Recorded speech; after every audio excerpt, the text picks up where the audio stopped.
Welcome back to Book Ventures, the podcast where two best friends talk about pretty much anything that comes into our mind, but mostly related to books. Yes, usually books. Usually.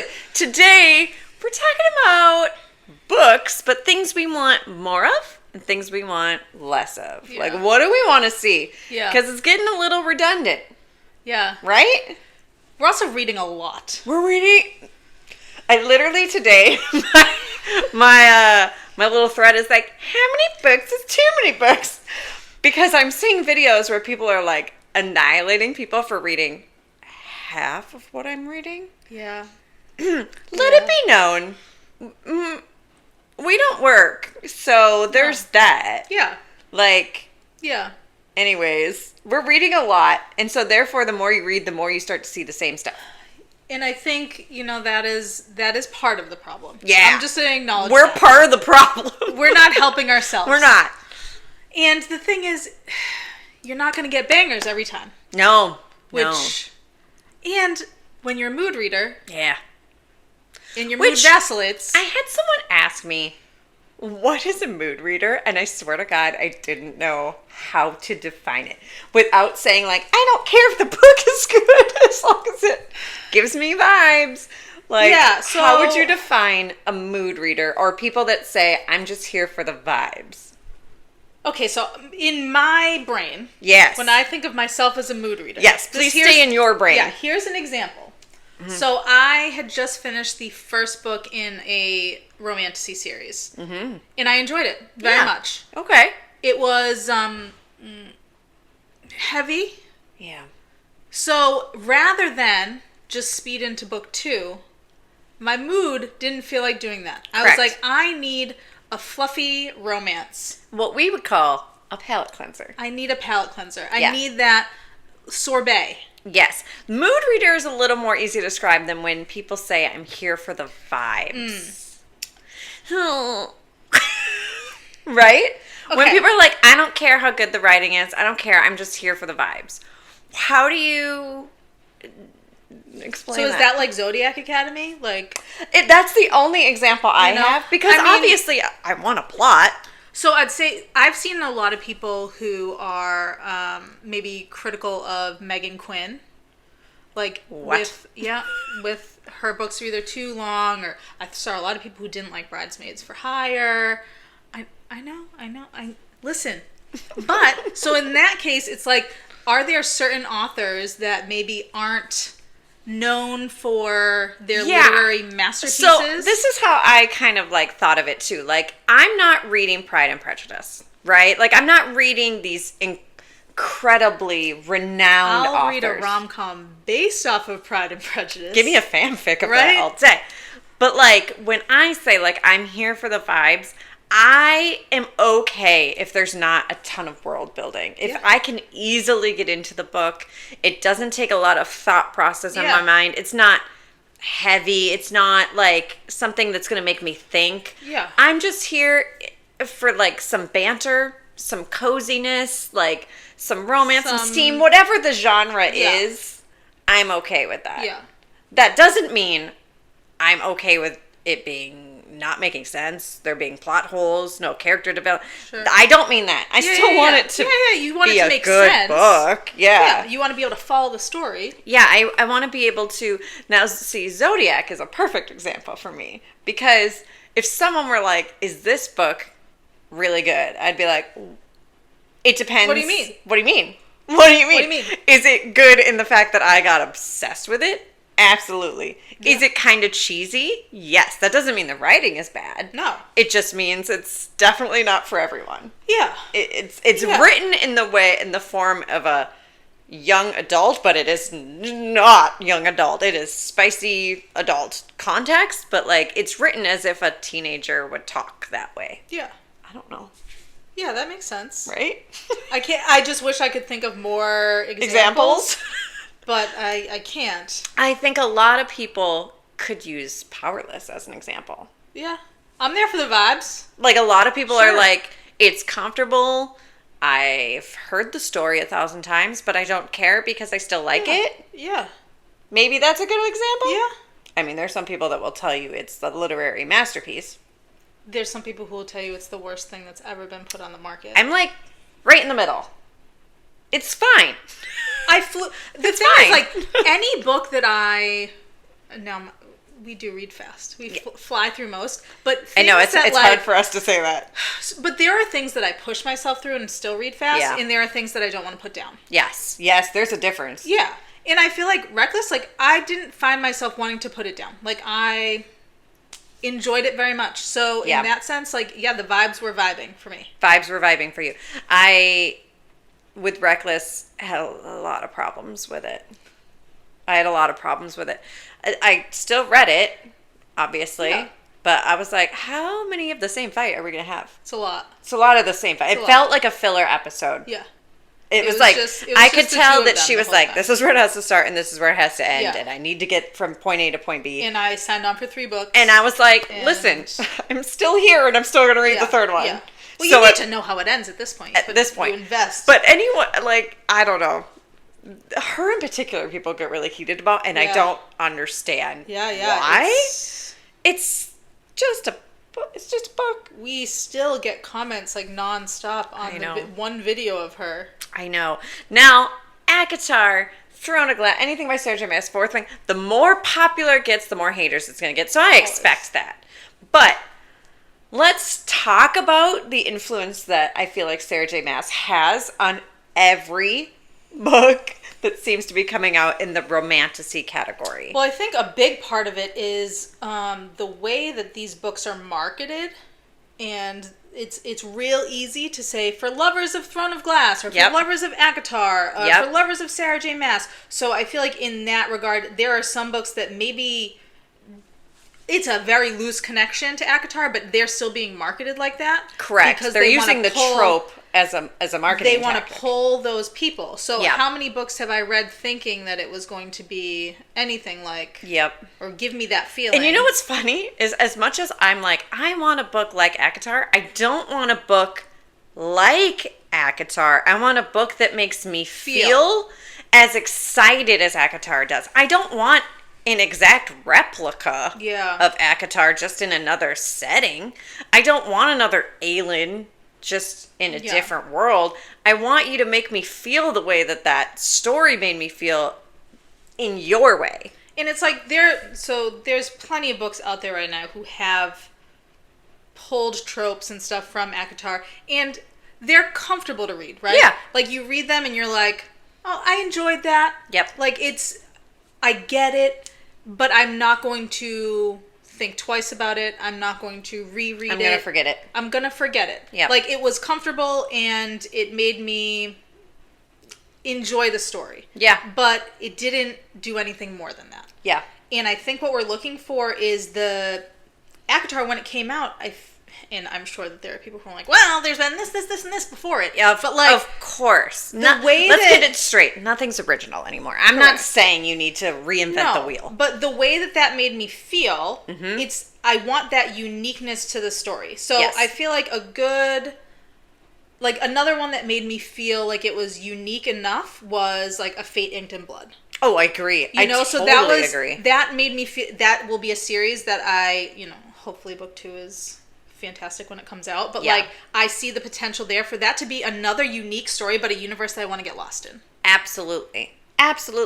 And example, Spark of the Everflame, same vibe that I got from ACOTAR, but a completely different story. Yeah. I feel like we're seeing a lot of the recycled tropes as like a selling point, like fated mates, enemies to lovers, like all of these things, but like give me more than just enemies to lovers. Like give me more, like give me the world, give me something I'm invested in here. Like Spark of the Everflame is like my perfect example of how you can take the things that people loved in ACOTAR or romantasies in general. ACOTAR isn't the end all be all of fantasy for a lot. For me it is. But you can do those same things in a totally new and original way. Right? You would think. I mean, Penn Cole is a perfect example of it can be done. Yes, and you don't need a huge like publishing company behind you to do it. Yeah. No, I agree. I agree with that. Absolutely. That being said, there are some things I wouldn't mind seeing more of. Sure. Tell me more. I wouldn't mind seeing more worlds where we're getting... Okay, so I'm reading right now The Spell Shop. Mm-hmm. And it's very like cottagecore, and it's more like people with like blue skin and like animals that come to life, plants that are alive, like that kind of thing. That I'm like, hey, remember when fantasy used to be like mystical and mythical creatures? Yeah. Give me more of that. More creatures. Give me more creatures. Yeah, I like that. Give me more like fun sidekick characters. Yeah, I will never say no to sidekicks that like you end up falling in love with. Absolutely. Sidekicks that you want to spin off. Give me, you know. I will never complain about a human being connected to an animal. Oh yeah.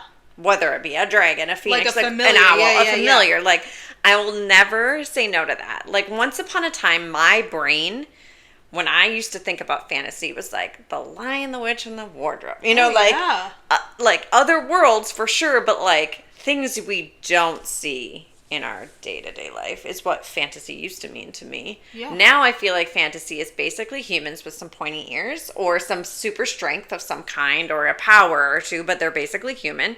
And they're in a world that I can easily be like, oh, yeah. Yeah, I like, not that, I mean, to go back to Akatar, but they're, like, when the High Lords all have, like, an animal form. Yeah. Like, I like when there are... two versions of them. Yeah. And who said, did you say this? Someone said this week. A power would be shifters.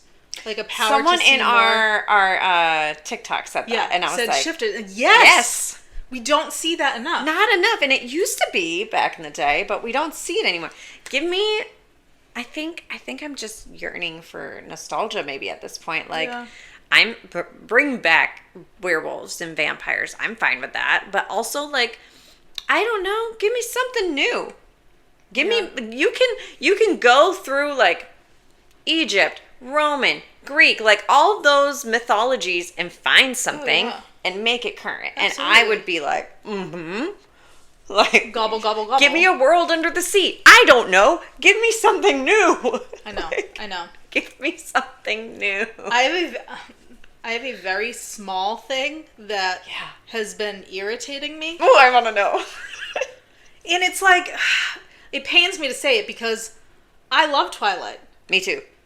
But the amount of romance books that I am seeing that are referencing Twilight in some way. It's so weird. I swear to God, it is 8 out of 10 books that I'm reading, and I'm like, I'm done with it. I think that... I'm done with it. I get it that our generation has grown up and now are writing books. Yep. I get it. And we still are like, that's the thing that changed the world for us was Twilight. I get it. And like, let it be known, there's a reason that our Twilight video is still climbing. It's at like 4.5 million right now. I still have to turn up every notifications day because it's just constant.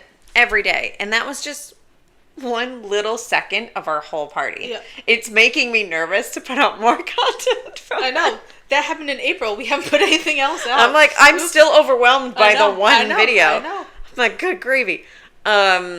Yes, I am seeing that too. A lot of the same references. And I'm like, is it a coincidence? Yeah, probably. But oh my God, do you guys have a new? It's see Gilmore Girls. Another one I'm seeing all the time. Mm-hmm. I've seen a couple times now. And you know what sucks? I fucking loved Gilmore Girls. I loved Twilight. I loved all of these things. But you guys, please stop. Not all witty banter has to be like Gilmore Girls. Well, it doesn't all need to be the fast pace. I also find with witty banter, there's a fine line with the sarcasm for me. And I don't know where it crosses over, but at some point I'm like, well, you're kind of just a bitch. It's just coming off mean. Yeah, you're just kind of becoming insufferable at this point. And it's always the girl, which is so annoying. I know. Why is it always the girl? Come on. Make the man annoying. Right? Like...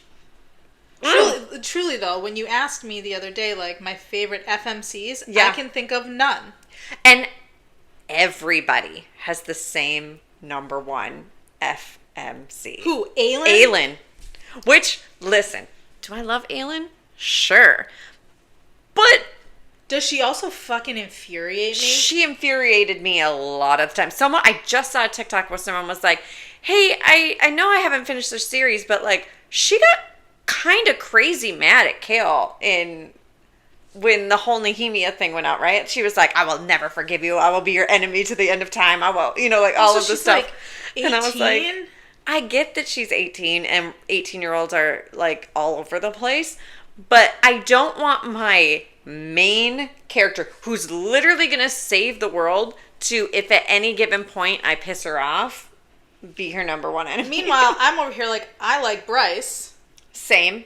But people hate Bryce. I love Bryce. And you know why? Because she's curvy and she's got sarcasm and she sticks up for herself and those around her. What is not to like about Bryce? I know. Make it make sense. I know. Also, it's bias that people have. Manon is better than Aelin. Lysandra is better than Aelin. I love Lysandra. Like, again, shifter, Lysandra. This is what I'm saying. Give me her story all day, every day. Yeah, give me she's the FMC. Yes. Someone like her, please. Give it to me. Okay, we were just talking X-Men. I want like Mystique's story. Oh, hell yeah. Like, give me a story with someone like that ability who can just change characters, like whoever's around them. And it be the female that has that, not the male. Yes. Give me a story where the male is the human. Never happens, right? Why can't we do the same story that we all love, but we're actually looking at it through the human male's point of view, and he's falling in love with this woman. The male is never the main point. Never, ever. Although we all say we love dual POVs, so we're happy to read a man's point of view from time to time. Give me that story. Like, there's so much you can still do that's the same but different. Okay, do you know what I want? Mm-hmm. And maybe this exists, and I haven't found it yet. If so, let us know. I actually have one book on my TBR. It's a series that I found that could fit this bill. Okay. Now, I like romantasy. Yes. But you also know that I like sci-fi. Yes. Much of the sci-fi is lacking in romance. Yeah. Romance is a very small side part. It's usually just, most of the sci-fi that I read, the male is the main character. Mm-hmm. I am looking for a romantasy level story set in sci-fi. Mm-hmm. That's what I want. Mm-hmm. Not the Fae world. I want it in space. Oh, you want it in space? You know what I mean? Okay. I was going to say, I have a story where the love interests are aliens. I mean, is it... No, it's not. What is it? It's by Jennifer L. Armentrout. Oh my god. Was that what you were going to say? No, I was thinking, what's the one that has like a zillion books in the series and it's the blue alien? I have no idea what you're talking about. Yeah. Wheel of Time? It's the only thing I can think of that has a zillion books. It's just straight erotica, really. Oh. Yeah, no. Okay, but like Jennifer L. Armentrout's, it's like the Lux series. It was one of the first ones I read by her, and there's like aliens that have like light power and then like dark power. And that was like really cool. It was giving like Roswell. Do you remember that show? Oh, I loved Roswell. It was giving Roswell. Oh, man. So, go read that. I did have a ton of people telling me to read Blood and Ash. Do you concur? So I liked the first, I don't know, maybe 3. And then I hated book 4 so much that I stopped reading it. Wow. Okay. I feel like... I mean, honestly, like, I was here for it. First 3 books, like, I thought it was, like, the end all be all. I feel like everyone says book 3 is when it went Or maybe the downhill. third one was the worst one. I forget. The first 2, so I'm terrified to invest myself into... Not terrified, that's a crazy word. And then there's all these, like, side... Like, the prequel series and stuff like that, and it One thing that universally everybody told me to read was Mistborn. And I'm going to be honest. I'm scared to read anything Brandon Sanderson because he's the GOAT of fantasy. Ice Planet Barbarians. Okay, yes. They're human, though, and then it's the aliens. But wait, are those the, like, really, like, 200-page? Yeah. Like, quick books? And it's just aliens. Oh, my God, that's so funny. Yeah, anyways. I'm scared to read Brandon Sanderson because he's the GOAT, and everyone says he's phenomenal. No matter what you read, it's going to be amazing. But what if I don't think it's amazing? I'll be like, it's clearly me and not everybody else. No, maybe he's just not for you. Do you know what I mean? Maybe, but the 3 that I have read in the series, in the Defiant whatever series, yeah, they're really good fantasy books. Yeah. It's just not. It's not enough for me to like read them consecutively. Yeah. Do you know what I mean? And that's like what I want. I want to get like lost in a series. There's nothing that makes me happier than being in a series. I love it so much. I hate waiting. Do you think you need an ACOTAR reread? Absolutely, I need an ACOTAR. You think that would help you? Absolutely, it would. But like, how many times can a girl just keep going back to ACOTAR? The limit does not exist. Yeah, it's. Absolutely, and I think I need to do not a full Throne of Glass reread, but I think from Air of Fire, because I did not like Air of Fire. So maybe you'd like it the second time around because you get Manon's chapters the second time around. Because now I'll enjoy Manon more. Yeah. It did make a difference. Yeah. I still don't like how mean Rowan is. Dude. I don't. Okay. Yes. Yeah. I remember reading this, and your sister was like obsessed with Rowan, right? Like she loves him, yeah. And I was like, I don't get it. He's like really mean to her, and I don't know. He like punches her in the face. He's one of the bottom of the barrel SJM men, and I know that people will just come for me on that. He's just not. He's not the one for me. He's not the one. Of all the ones, I would take Kale. I take the human. Okay. No, but me too. I'm not even a Kale apologist. I just never stopped liking him. I didn't get it. I guess I have the ability to put myself into other people's. Kale is Sir Kristen. Stop! And I was like, oh, that kind of makes me like him less. But oh, don't say it like that. I know. I think I just have the ability to be like, but if I were him, yeah, I can see. And I think the same thing with Tamlin. Like, would I have acted the same? No, but I understand where their actions are coming from. Yeah. I have, some might say, too much empathy in my life, but like when I read a character, I generally look for the best in them at all times. And Kale, I don't get the hate towards him. They're not all more. Like, and if you want to talk the top tier men coming out of the Throne of Glass saga, it's Dorian. Like, why are we even talking about anybody else? I would take Aedion. Okay? I mean, I would not. But okay. You know who I would take, though? No, not Fenris. Who is with the other one? That he almost died. Don't want to give away. It's like all names have escaped me. Fenris? Is it Fenris? But not him. The one who turns into a wolf? The one that's traveling with a lead. Oh, Lorcan. I would take Lorcan. All right. Hey, any man that's going to defy this bond that he has with someone, a blood oath, and like crawl for me? Yeah. That does it for you? Yeah. A man crawling? Get on your knees. Beg. Yeah. There you go. Beg me. All right. Yeah. Especially if I have like some deformity and you still love me. Sure. Yeah. Yeah. Gimpy leg and all. Give it to me all day. Uh-huh. Honestly, Rowan, no. Okay, wow, we just went on a Throne of Glass, tangent. So we will eventually finish and do an episode on Tower of Dawn and Kingdom of Ash. See, another reason I need to do a reread. Yeah. Yeah. We still have Tower of Dawn and Kingdom of Ash to go. We sure do. Arguably the best book that SJM has ever read. We're just giving you guys, plenty of time to catch up. You know what I mean? You know? Okay, what do you want to see more of or less of? What about the romance world? What if we stepped outside of fantasy? You know, I am always a fan of more books with no third act breakup. Oh, God, same. Also, what I would love to see more of is an older age generation. Love that. Yeah. Listen, I get you all aren't going to agree with me because you're not my age, and that's fine. I have a teenager, and so it's weird for me to now read about people that are just a little bit older than him. I feel creepy almost. Yeah. Give me at least 25 and older. I'm not even asking for 50-year-olds or anything My crazy. sweet spot, like where I'd like to start, is like 28 to 32. 28 to the guy can go all The the guy way up can- to we can like, go to, like- you can go however old you want with him. We'll say like 40 40 ish. But if she's in her late 20s, 40 I 40, feel like is yeah. like, for me, I'm not a Like huge late age 30s gap. is fine. Yeah, give me like Ryan Reynolds, like lively age difference. That's fine. Yeah. You know what I mean? You don't even think about that. Don't even think You know about what it. I mean? Don't even think about it. Give me their brain being completely developed, though. You know.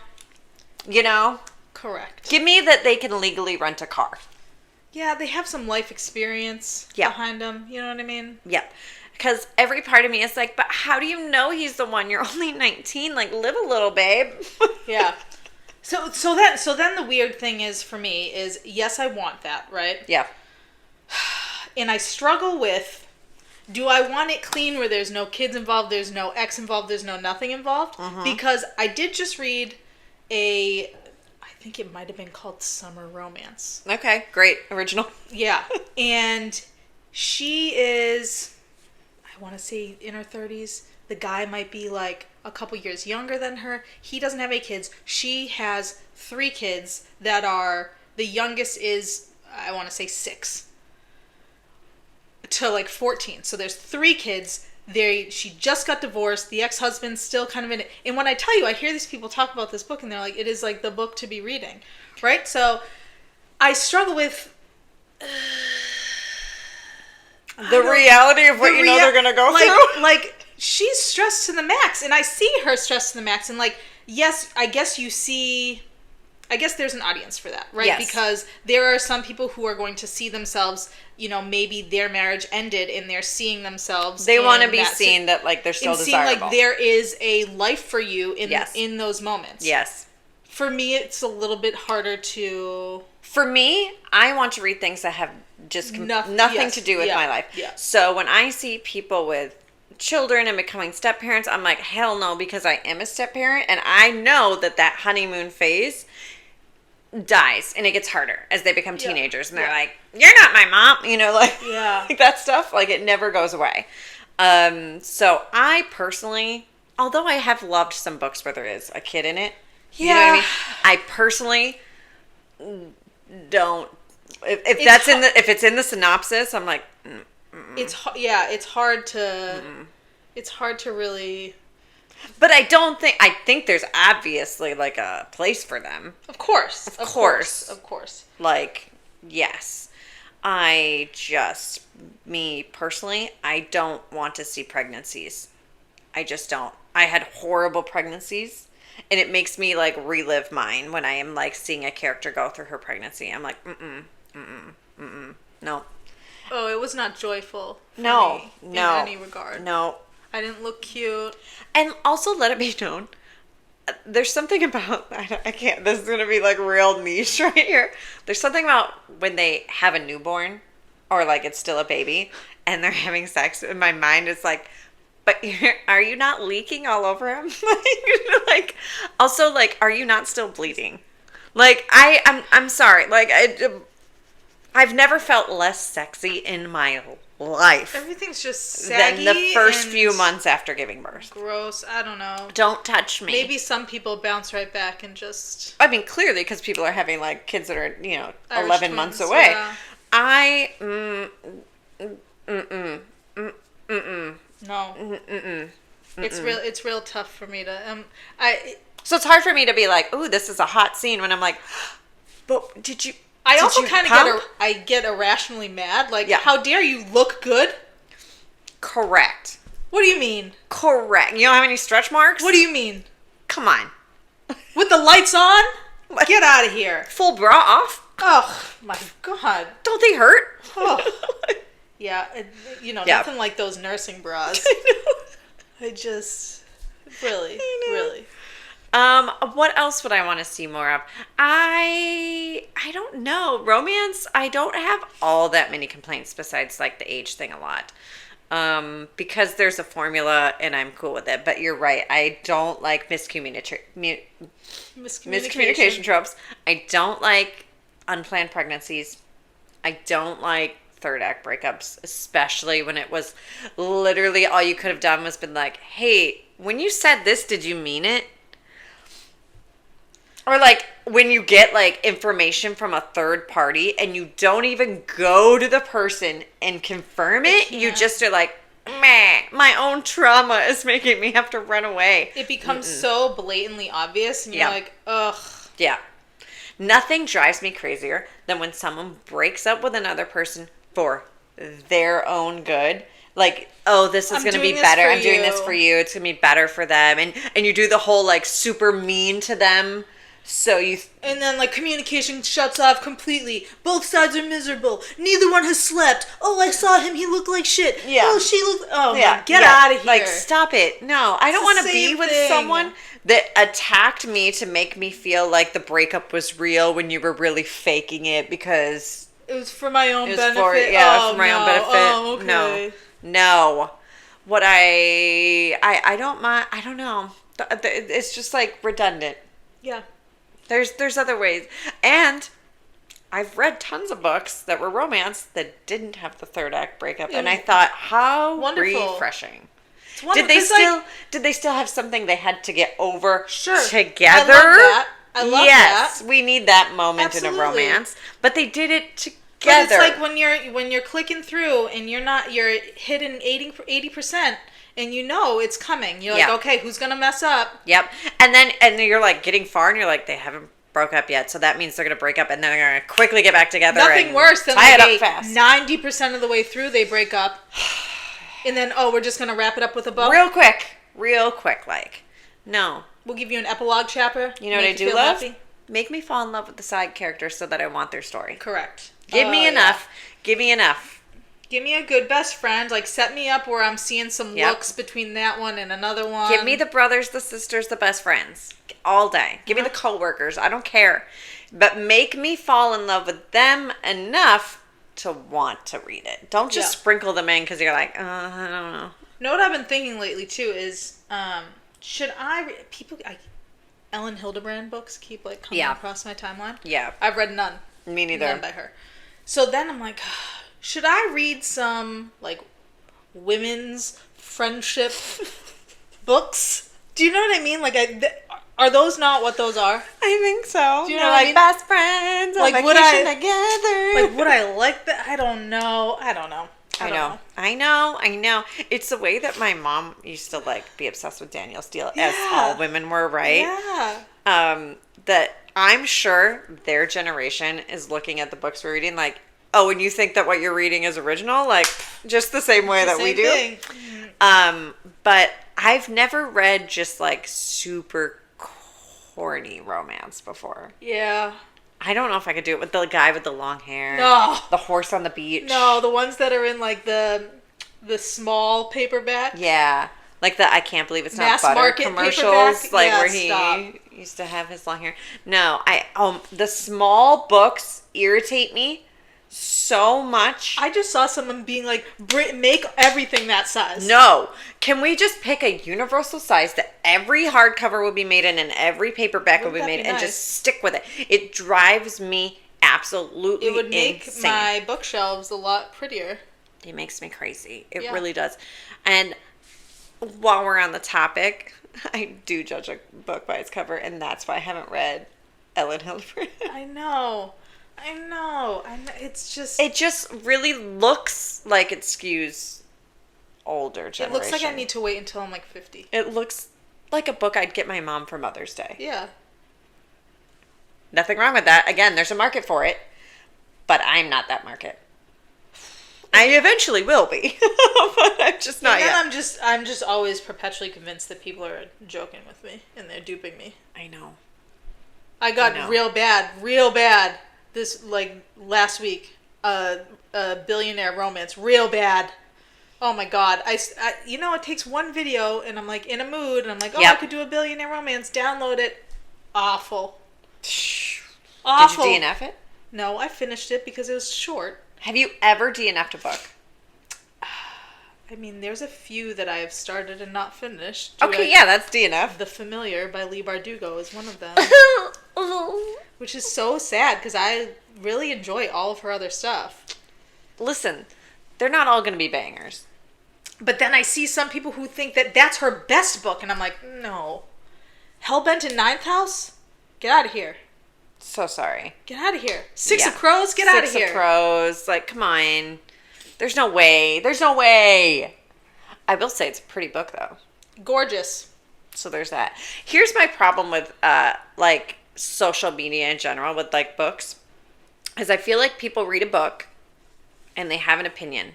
And then they go on social media and their opinion completely changes based on just some stranger that they've never met's opinion. And it makes me wonder why. I get that there's some FOMO and that people want to like the hyped thing. I get that. And then I also get that people are like, oh, maybe I'm not looking at this book critically enough. No, you can feel however you feel about the book. The second you finish the book and whatever you're feeling is the correct feeling. Right. That's the one. That's the one. Yeah. Whatever you felt while you were actually reading it. The book. That's what you should be going off of when you're recommending or not recommending a book. Like, I liked it. This is how I felt. Yeah. When I finished it, I couldn't stop thinking about it. Or I was like, already forgetting it by the next day. I don't know. Yeah. And drives me crazy because it's happened to me. Yeah. Where Iron Flame, Crescent City 3, two perfect examples. Yeah. Where I was like, this is how I feel. And then saw other people and I was like, they're making good points. I feel like my entire opinion has completely changed. And that sucks. I still love Crescent City 3. I do too. I'm not going to hear any slander. I do Iron too. Flame, I feel like, yes, I was influenced a little bit. However, my second read-through of that book changed my opinion. I think I was so pumped on adrenaline, on like having to, I just wanted to know how it was going to end. Because we were like, what is happening? What is happening? You know what I mean? Yes. And so I just was like, voraciously, even it couldn't be long enough. And I have to admit, I didn't stop reading it until my body was shutting down on me. Had I been a normal human who took breaks, read a couple chapters, took breaks, which is what I did the second time. Woo! It was hard to get into. It was hard to pick up and put down. I get it. Sometimes I wonder how not valid because everybody's opinion is valid, but like how, if I were to go back and read some of my favorite books, if I'd look differently at them. I don't know, man. The amount of times I've read ACOTAR now. And Zodiac Academy is kind of what I was thinking. You know? I hear people that are like, I started it and couldn't get into it. I'm like, fair. It is definitely not for everyone. And like Corey's like struggling to go back to it once he took a break. And I was like, I get it. That's why I read those books like, it's like, would I go back and reread it? I wouldn't. That's not a series I would reread because it's so long. And I feel like it destroyed me multiple times. Emotionally took me on a roller coaster. Yeah. Sometimes that just, it's like, what's that movie with Hilary Swank? $1 Million Baby. $1 Million Baby. I'll never watch it again. It was like a movie one and done. Never again. Never again. You know what I mean? Some of my, like the movies that I'm like, oh my God, so good, but I never want to see it again. Correct. Thanks for playing. Yeah, and I think Oscar worthy. I think that can be the same with books. Too. Yes. It's great. I had a fabulous time. I never want to read it again. I fully agree. Yeah. Especially a ginormous series. I have been trying to step out of the romantasy genre lately and have been finding myself loving what I'm reading again. And I think that maybe that's the key to not getting so angry at some of these books. Is like, maybe I need to diversify myself a little bit. Pick up a few more thrillers. Let it be known, Dark Matter is one of the best books I've read in a long time. When I tell you I didn't see anything coming in this book, I didn't know where I was headed, where I was going, but I was here for the ride. I also did not know going into it that he's the same author that wrote Wayward Pines. Really? Which I didn't read, but I watched the show, and the show blew my mind. So now it makes sense, and now I want to read more by him. Would you read the book? Would you read Wayward Pines after having seen the show already? No. I think it's really hard to read it once you know the twist. Yeah. Just like I'm struggling with the show because you already know. I already know. And so now I'm like... It's like an either or. It's an either or. Yeah. And I'm going to tell you in this instance... The book. The book is doing it better than the show. Okay. And I know you don't know me, but I love shows. I watch a lot of shows. As much as I read books, I also watch a lot of shows. And both Corey and I are struggling to keep going just because we're like, it kind of loses its appeal when you know what's happening. But the book, and it's a quick book. Oh, God. I'm 5-star all the way. Wow, okay. All the way. It makes me mad that I've waited so long to read it. It will live in my mind forever. I will never forget this book. Do you think about that a lot? Like, how many books are out there that, like, we're just not giving... Just passing away. We're not giving the attention to? Corey and I were talking the other day, like, what's the best, like, mystery book you ever read where you were just like, whoa, didn't see that happening? And to this day, Gone Girl will live in my mind forever because... That was a game changer. It changed how I look at mysteries going forward. It was so original to me at the time that, and still to this day, that I'm like, I don't think I've ever read anything like that. Yeah. That those books that like have an impact on you, Dark Matter is one of them. Yeah. I will never forget exactly what happens in this book. Not just like the twist, but like every step along the way. That's amazing. And I know you haven't read it yet, but Artificial Wisdom is still living in my brain.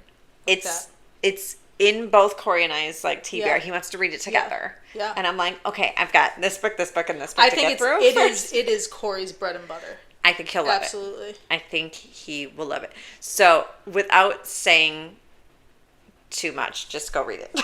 Yeah. Go read it. Go read it. Right. So I can talk to you and be like, but did you see this coming? With So did you see this coming? No, the answer is always no. With like murder mysteries, I feel like you're like, well, there's only so many people can do it unless it's someone you haven't introduced in the book, in which case I hate you. But like, I feel like murder ones have been done, right? Yeah. Another one that lives in my mind rent free, Orient Express. Did you ever read that? No. Did you ever see the movie? Yes. Who would have ever guessed that? I know. But now I'm always like, I wonder if this is an Orient Express thing. Are they Orient Express? Are they Orient Expressing me? Anyways, I feel like we've gotten crazy off topic. Yeah. Okay, so what is the name of this episode going to be? The name of this episode Thoughts that come in and out of our brains. Things we want to see more of and things that we could do without. Yeah, and just, you know. And I think we covered many bases. In many different ballparks. Which makes me wonder, like, what other people are thinking. Are they agreeing with us? Are you not? Are you just, like, happy with what you're reading? And keep in mind, we are reading a lot. So that is part of the problem. My thought is if you're reading less, you're not seeing it as much of this. You're not picking up on it because you shouldn't. And when I didn't read this much, I didn't pick up on it. No. When I wasn't reading this much, I'd have a hard time thinking of books I didn't like. I was just like, I always finish the book. I love everything I read. Yeah. Why would I? To be fair, I wasn't being influenced by other people. I would read the back of the book and be like, does this sound like something I would like? To be fair, when you told me Spell Shop, I had never heard of it before, and I had just seen it at Books A Million and read the blurb, and I was like, wow, this sounds good. Correct. And I added it. Correct. And so I miss those days in a sense. And it's just like comfy cottage core. Like, remember when you used to like pretend that you lived in the middle of a forest in like a hut? Yes. And I would make potions. Yes. And like there would be a cliff with the sea over there and you'd have to find berries and you know, that's what this is. Right. So good. I mean, I will read it. It's so good, but it still has magic in it, you know? I love that. I love magic. I love low stakes, happy books. Correct. I could use more of those in my life. Correct. Yeah. Like, it's just innocent and sweet. Now, given I just said I don't want to read about young people, they're young people. Oh, jeez. But, you know, it is what it is. But because, you know, her skin's blue, so she's not even. Fine. It's fine. They age differently. Yeah, exactly. So, that being said, what are you sick of seeing? What do you want to see more of? Let me know. Are we totally on our own island over here? We might be. Delulu Island. And if you've read a book that gave you everything you wanted that is a little different than the normal ACOTAR The normal things you see recommended all the time. Let us know. But they give you the same vibes? Let us know, because we're still desperately, looking for it. We're always adding to our TBR. Yes. If I had a physical TBR of all the books that are on my Goodreads TBR, I'd be a library. Absolutely, I would be a library. I'd be a library. It is, yeah. It's a real problem. Yeah. But Spark of the Everflame is proof that sometimes I need to just go back and revisit that, because I feel like I just add, and I never actually read them. I'm just like, that looks good someday, and then I never get to it. Anyways, go read Spark of the Everflame. One more time for everyone. Spark of the Everflame. Penn Cole. I'm seeing it become popular, and I'm like, did we have a hand in this? You're welcome. But really, everyone go read it. Yeah. Okay, cool. See you next time. Bye.